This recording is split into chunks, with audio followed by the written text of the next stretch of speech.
As Omicron surges in the U.S., the White House says it's investing more in the nation's fight against the variant. CBS News senior White House and political correspondent Ed O'Keefe has the details.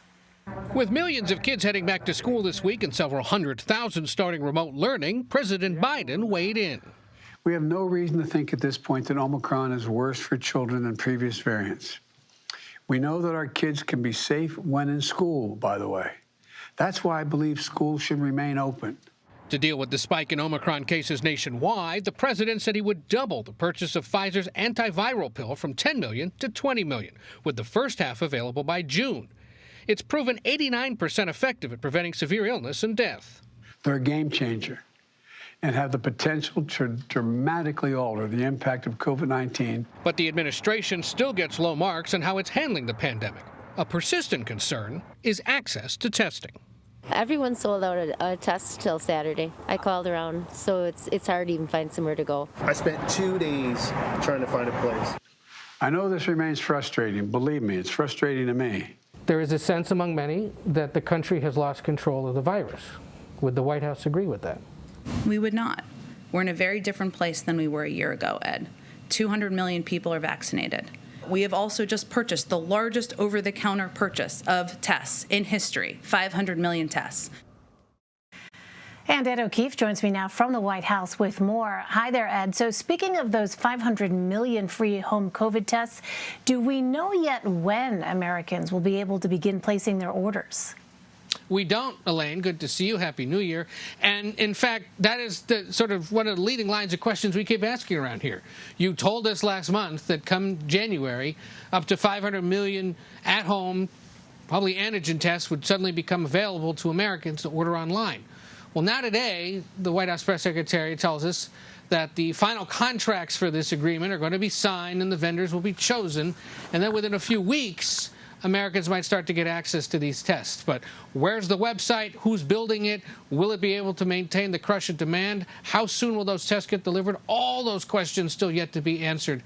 And the longer we go into January, it's just a reminder that this administration, you know, working obviously to deal with this and to get money to the states and cities to deal with the effects of this, knowing that ultimately it's local public health officials, governors who can steer people in one way or another and help drive down the rate of cases.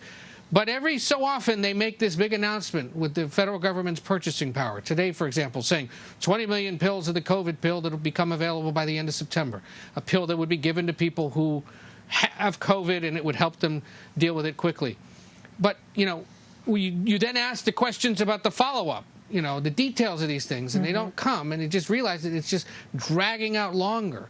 And so while they also point out here that there were, you know, millions of dollars set aside for this and the states had access to money to buy tests, at the same time you make this big announcement, say 500 million tests are coming, and then can't tell us how quickly at a time when we see these lines of people.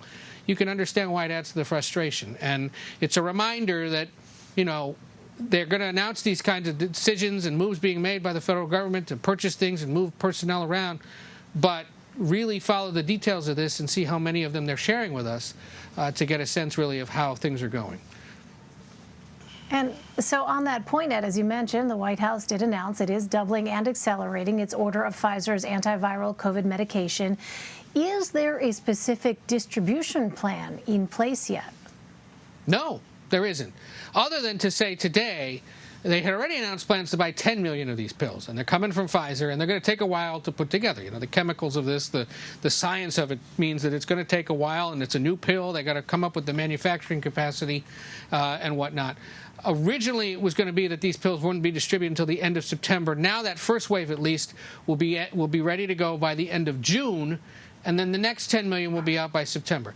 This isn't something they're going to be handing out like candy, obviously. They're going to be sending it to hospitals and to doctors across the country to use for people who may be most immunocompromised, who may have the severe cases for which these pills apparently might do the trick. So it's something that will work its way into the pharmaceutical stockpile of your local pharmacy or your doctor's office, but not now, it looks like, until ultimately all of it until the end of September.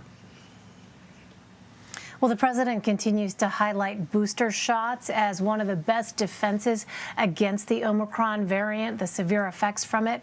But we have yet to see a revision to the clinical definition of what it means to be fully vaccinated. And is this something the administration and health officials feel needs to be adjusted? Well, there is a debate that's going on, obviously, about this. I mean, if you heard from Dr. Fauci, the Surgeon General, others who work in the federal government on these issues have weighed in different ways about what they think ultimately should be the definition.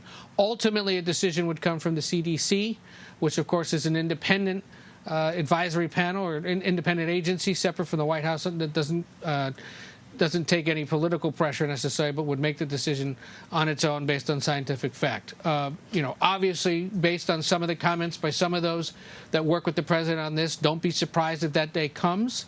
But for now, it has been advised that that is not necessarily the definition of fully vaccinated. I mean, I can appreciate, and certainly we deal every day with the shifting parameters of all of this. As they said here at the White House today, though, it's obviously science that drives this. As the science changes, as we learn more about it, as time goes on and we have more data from here in this country and around the world, then the scientists at the CDC can revise and, revamp the recommendations, as annoying as that is for all of us who may, decide to adhere to them or not. But that is just the scientific reality that this administration is trying to adhere to. Well, Ed, I also want to ask about the latest on the president's agenda. Senate Democrats are putting the social spending and climate bill on the back burner to focus on voting rights. How involved is President Biden in these negotiations? We're still trying to figure that out, Elaine. Obviously, the White House signaled today, Senator Manchin did as well, that he and the president have not had a conversation about the fate of his domestic spending agenda. And since that fateful weekend in December before the Christmas holidays began, when Manchin pulled the rug out from under the White House and said, I'm done with this bill, and we can take it up again in the new year. But today, Manchin told reporters up at the Capitol, no, I don't want to talk about it. We're focused on some other issues. We will come back to the drawing table on this issue and figure out what could potentially be done. But reiterated that Build Back Better, as has been discussed ad nauseum over much of the last year, is dead and will require revisions. Democrats overall hopeful that something can come together because they continue to point out that roughly 85% of what was in that massive piece of legislation is material that Joe Manchin supports. So the issue would be, what does it look like? How big will it be? What, if anything, is in there? Today he signaled, for example, it may make more sense to just pass one big bill that deals with climate change. Well, that was about half of the legislation as written before. So if there's a way to do that, undoubtedly Democrats would figure out a way to do it and get it passed. But would it get Republican support? Would there be time and energy to do a separate bill to deal with the child tax credit or universal pre-K or paying for child care or family leave? That is where the debate continues. So maybe a new year here in Washington, but Democrats at least certainly still have the same old problems. Finally, Ed, on Thursday, President Biden will visit the U.S. Capitol to mark 1 year since the deadly insurrection. What can we expect? He is going to speak in a ceremony in the morning at the Capitol with the vice president to commemorate that day. The White House says it will be a speech that focuses on the events of that day, on the sacrifices made by Capitol police officers and others who were there in the fray. And he's expected to denounce, obviously, the actions of those that carried out the violence that day and try to set what happened on January 6, 2021 against U.S. history and remind Americans of the importance of sustaining and supporting and building up American democracy. It'll be interesting to watch this White House and congressional Democrats host these events. We should point out congressional Republican leadership has not scheduled any kind of event or appearance on that day. And in fact, many of the Senate's Republican members are expected to be in Atlanta for the funeral of the late Senator Johnny Isakson, who died late last year. His funeral has now been scheduled for Thursday, so Mitch McConnell has said he'll be there.